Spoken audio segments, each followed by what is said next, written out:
Hi, everybody. So, to continue on with chapter 13, we look at two configurations of of an input market, the labor supply market. So, firstly, we look at it when the market is perfectly competitive, and then we look at the situation when it's effectively a monopoly, and that it's a monopoly effectively when a union controls the supply of workers to unionized firms. Okay, so we know that in classical economics that the term wages is the name of the return paid to the factor of production called labor, and in a perfectly competitive market, the equilibrium price of a product is determined by the intersection of the supply and demand curves. So this is for the industry as a whole. Okay, so for the industry as a whole, the equilibrium price for our factor of production of labor is determined by the supply curve and the demand curve that faces the industry. But if the market is perfectly competitive for the input, then each firm has no control over the price, and each firm is able to buy as much of the input as it wants at the equilibrium price. So for the individual firm, the input supply curve is horizontal. And as we mentioned before, that's the marginal factor cost curve. And the demand curve is also known as the marginal revenue product curve for that input.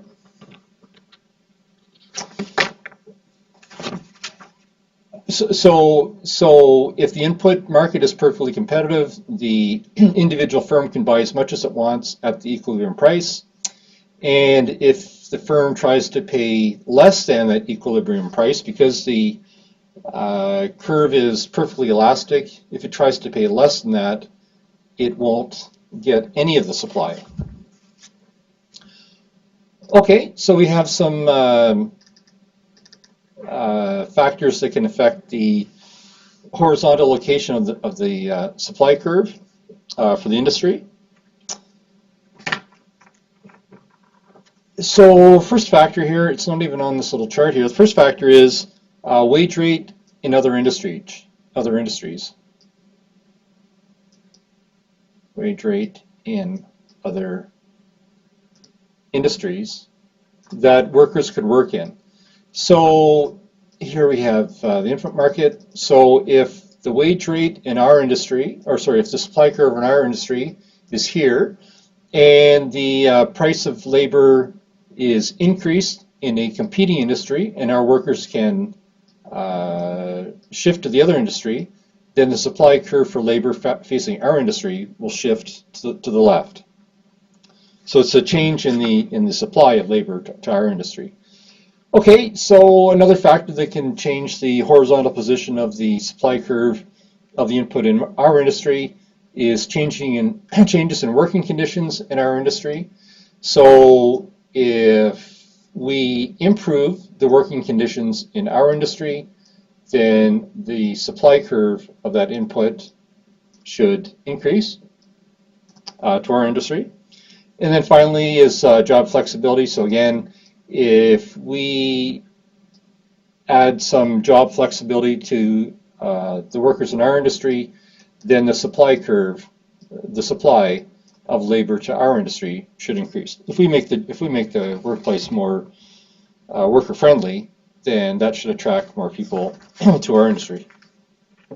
Okay, and likewise, as we've seen in previous chapters, we can have surpluses and shortages develop in the input market when the price is not set by the equilibrium price. So here's our input of labor, the input market for labor. So here's the supply curve for the industry, demand curve for the industry. Here's our equilibrium price, $498 per week, equilibrium quantity. So if the price is set above the equilibrium rate, then we know that we're going to have a surplus develop in our industry. So if the rate is $600 per week this many people are going to want to work at that rate, and employers are only going to want to demand this rate or this quantity, so we're going to have this surplus quantity. And then likewise, if the so this surplus, this can arise due to minimum wages. When we have high minimum wage, the more people want to work than employers want, and so we have surpluses develop. And then the same thing happens with unions when they control the labor supply to unionized firms. They effectively raise the price of the pay that people receive above the equilibrium rate, and so effectively a surplus develops.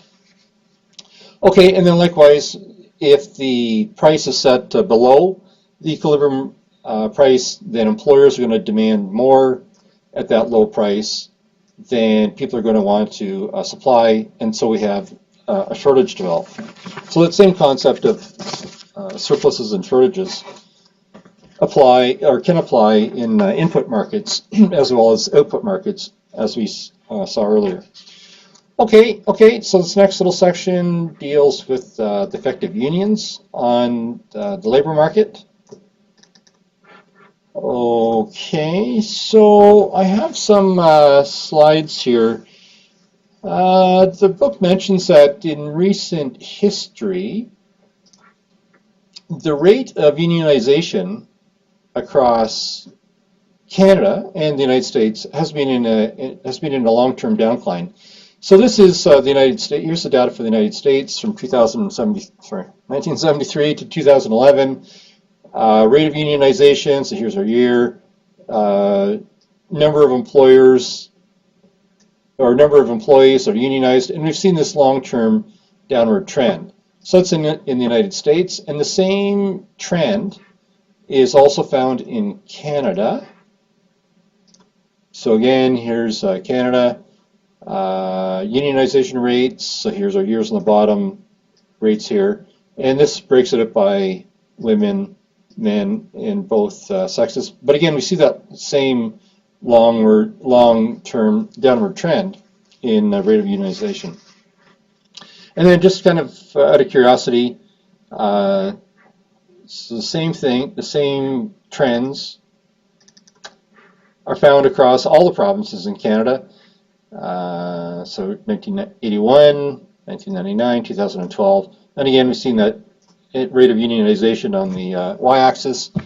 Effectively, we have this downward trend in all the provinces in the country as a whole.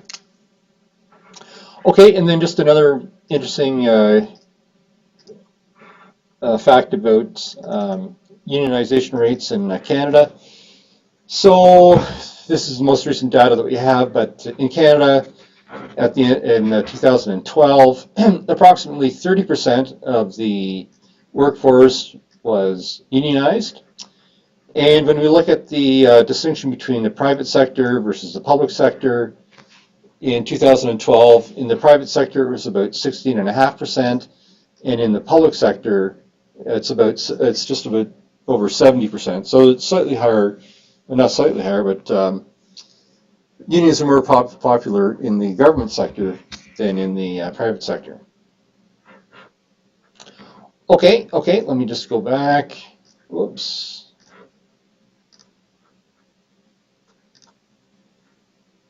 Okay, so when you talk about a unionized workplace, it means that there's no separate employment contract between the employer and every employee. There's one collective agreement. There's one collective agreement, which is the employment contract between the employer and all of the unionized employees. And the unionized employees are generally the non-management employees. So the collective agreement covers all the terms and conditions of the employment. We come back to collective agreements in law class, so we'll get more of this later on.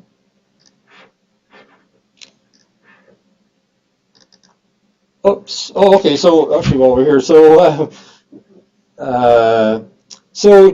unions, their primary goal is to improve the working conditions of their members. So working conditions, that means their pay, number of work days, and other working conditions. Oops. So when you speak about unions wanting to increase the pay of their members, as we mentioned before, that effectively creates a surplus of labor in the industry, because here we have our equilibrium rate of pay in the industry determined by the intersection of the supply and demand curve, and if the union is successful in getting the wage rate increased, good news is wage rate increases, bad news is you have more people wanting work at that wage rate than can be employed, and so we have this surplus. More people want to work than employers want to hire at that rate. Okay, so the authors make mention of the use of strikes by unionized members as a quote-unquote ultimate bargaining tool with the employer.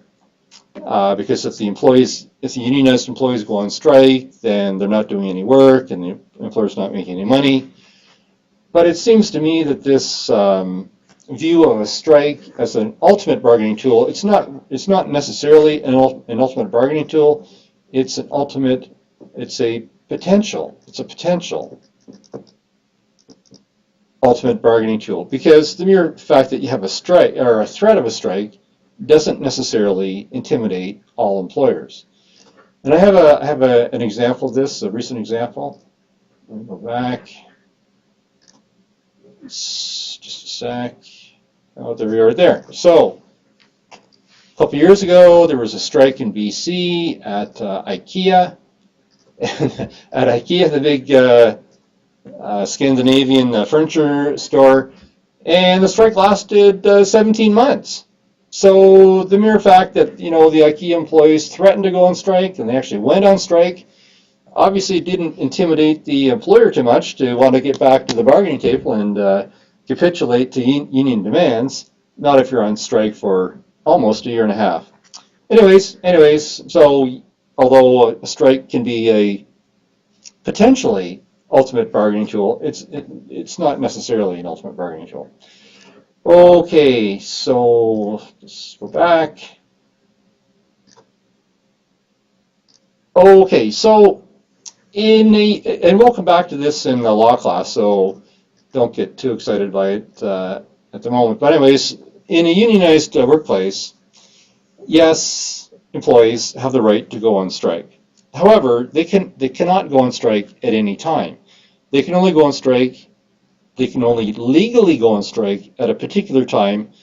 They can only legally go on strike after one collective agreement has expired and before a new collective agreement commences. Only in that little window between the two. Likewise, management also has the right to lock out unionized employees, so the employer can effectively lock the doors and prevent employees from coming to work. But again, the employers can only legally do that between the time one collective agreement expires and before a new collective agreement commences. So they can't do it, there cannot be lockouts or strikes at any time, even if you're unionized. Okay, and the authors say, strike breakers can reduce the bargaining power of the strike. So if strike breakers, this term, I'm not a big fan of this term. It's a pejorative term, and the kind of the technical legal term in Alberta is replacement worker. So if the replacement worker. So if the unionized workplace has gone on strike, in Alberta, the employer does have the legal right to hire replacement workers during that strike period, and if they can persuade these new workers to cross the strike line, then sure enough, that diminishes the bargaining power of the unionized employees. However, strikebreaker is a bit pejorative. Replacement worker is more of a neutral term, and if you are looking for an even more pejorative term than strikebreaker, of course we have the term scab. But in Alberta, employers do have the legal right to hire replacement workers during strikes under provincial labor relations law. Okay. So we mentioned before that the primary goal of unions is to increase the wage rate that employees get paid, but they also have some additional goals that they might pursue. So we have three additional goals. One is seeing all the members of the union employed. Maximizing, or secondly, maximizing member income, or maximizing the wage rates for certain employees. We'll come back to this other one in just a second here. So we're going to see a graphical illustration of these union goals and our little supply and demand diagram. Demand diagram. Okay, so if the input market is monopolized rather than operating under perfect competition, and all of the supply comes from a single supplier, the union, then the union is effectively a monopoly. So we know that a monopoly, we have a distinction between the demand curve and the marginal revenue curve. So this demand curve is effectively the revenue curve for all the unionized employees. So if we have this many union members employed, then their total revenue of all those union members is simply price times quantity. Otherwise, here it's wage one, it's wage one, the wage rate times the quantity employed. So we know that in a monopoly, we have a distinction between the demand curve and the marginal revenue curve. The demand curve slopes downwards to the right, and then the marginal revenue curve is below the demand curve.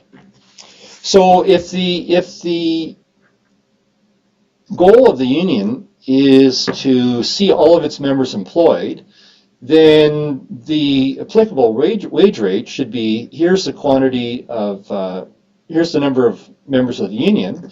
So the wage rate should be the rate that corresponds to the intersection of the quantity with the demand curve. Okay, so if the goal of the union is to maximize the total revenues of all of the union, of all the union members, then the optimal wage rate and the optimal quantity employed corresponds to the point where the marginal revenue curve intersects the x-axis. Because at this point, the area under the demand curve is largest. And so remember, the area under the demand curve is effectively the total revenue curve, and total revenue simply equals price times quantity. So at no other point along this demand curve is this total revenue curve larger than at the point where marginal revenue equals the x-axis equals 0. Okay, and if the goal of the union is to maximize the income for only some of the union members, then the good news is maybe you can get the wage rate up. Bad news is quantity of union members employed will decrease. So we have a classic demand curve. Price and quantity demanded are inversely related. So the higher the wage rate goes, effectively the lower quantity demanded that employers are going to want to hire. Okay, so we mentioned that the primary goal of the union is to increase the wage rate of its members. Okay,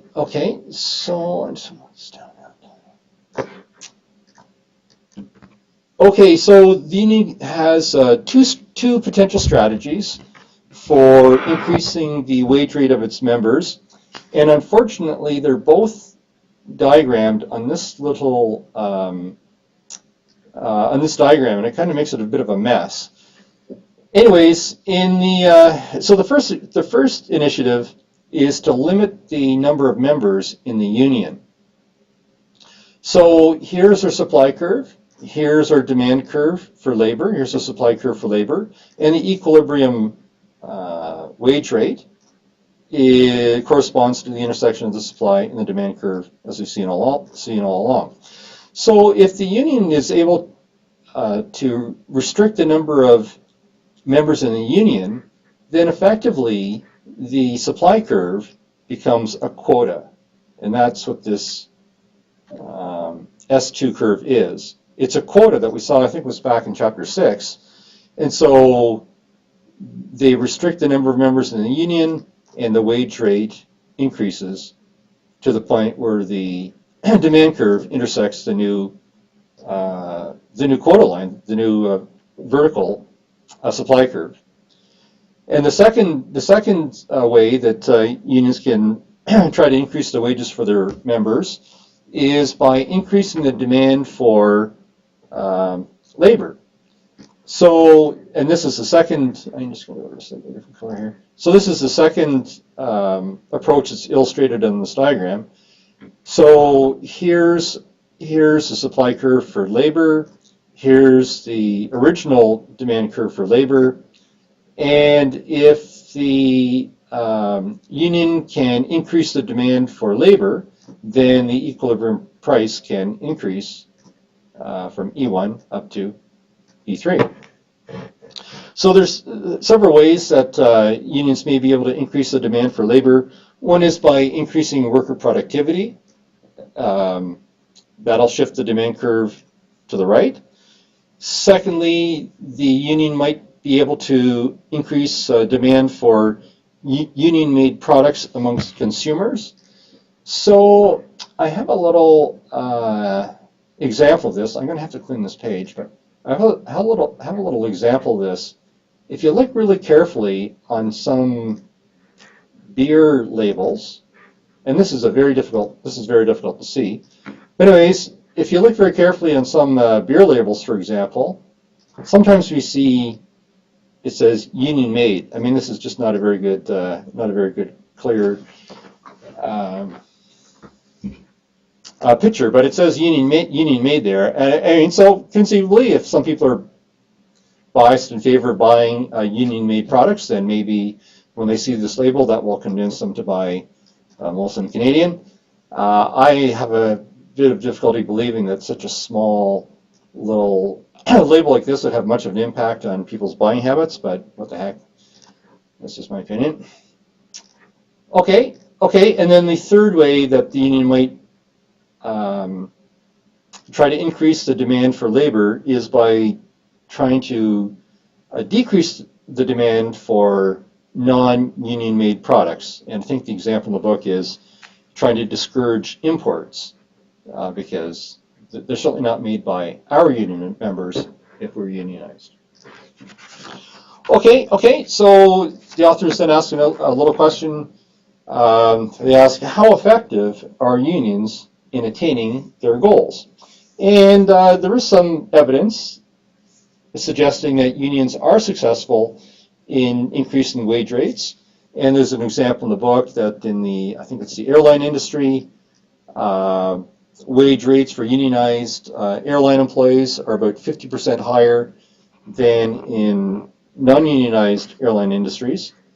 And I have another little chart here which kind of confirms the same finding. So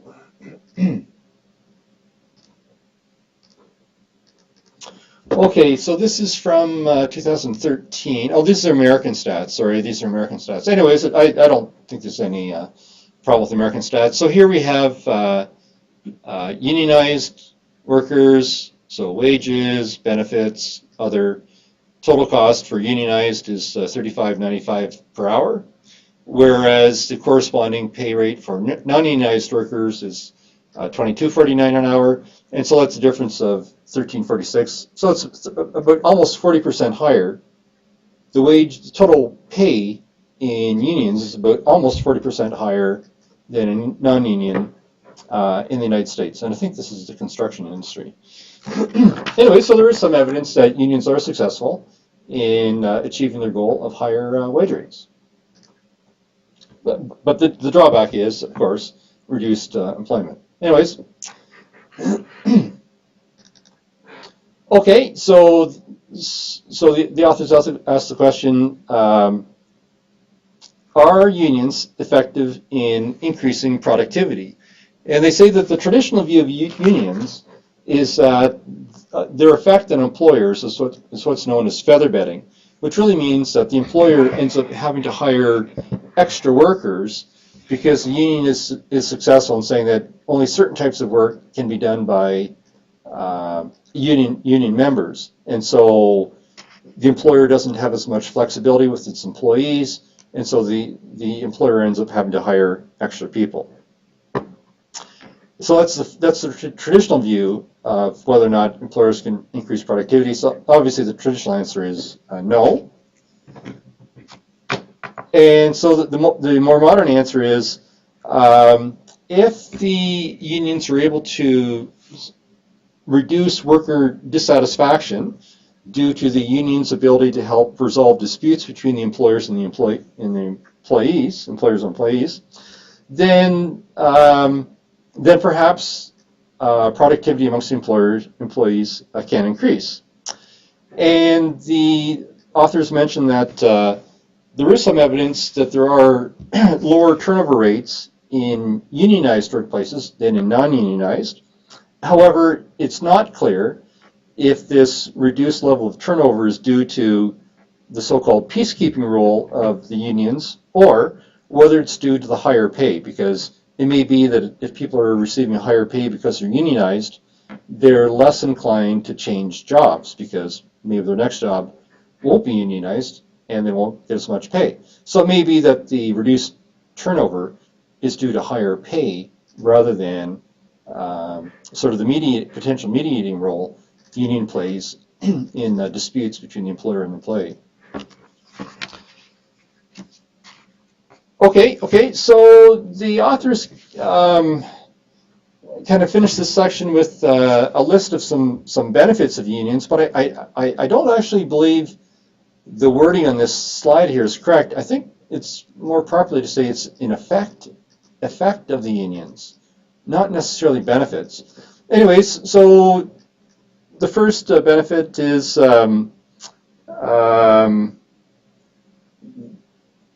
unions being able to improve the efficiency of employers by creating a more peaceful workplace than non-unionized, and maybe that peacekeeping role helps make the employees more productive. So there may be some gains in efficiency there. So another effect that unions have is reducing wage inequality amongst the membership of the union, so less difference between the highest paid and the lowest paid.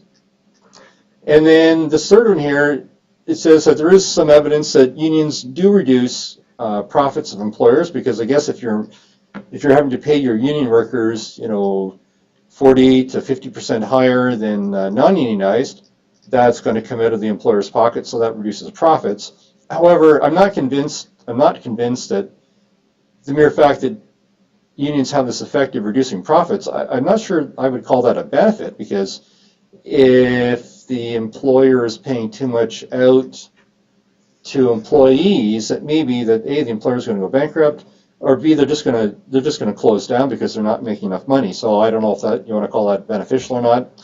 Anyways, I think that's an effect of unions, but not necessarily a benefit. I guess if you think profits, if you think economic profits are a bad thing, then perhaps it's a benefit to reduce those profits. Okay, so the second last benefit of unions is providing a political voice for workers. And this is borne out in Canada, at least. I've got a bit of a slide here to kind of exemplify this.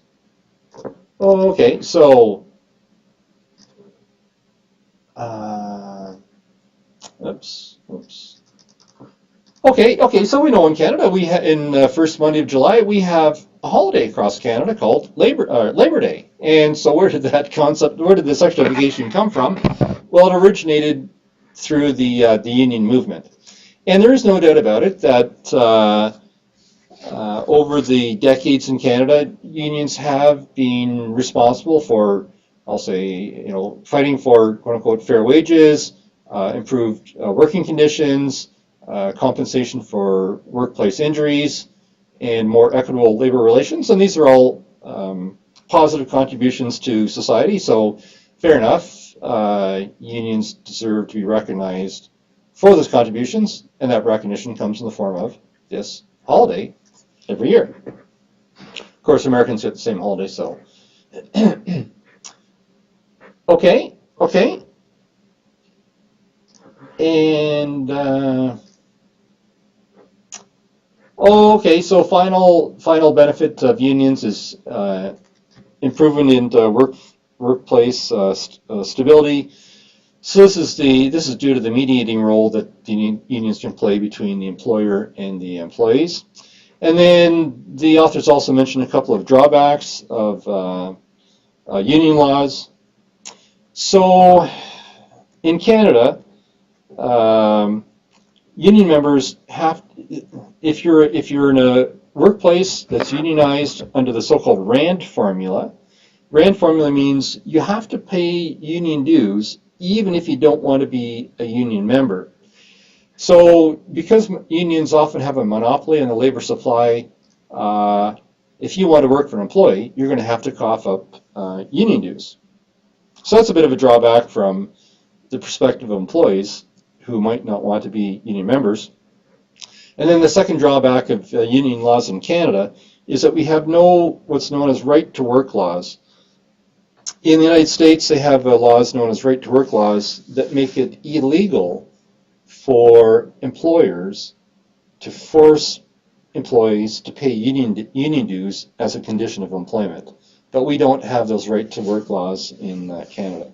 Anyways, so that's a little section on unions, and I'm going to do a separate video for the monopsony section. Okay.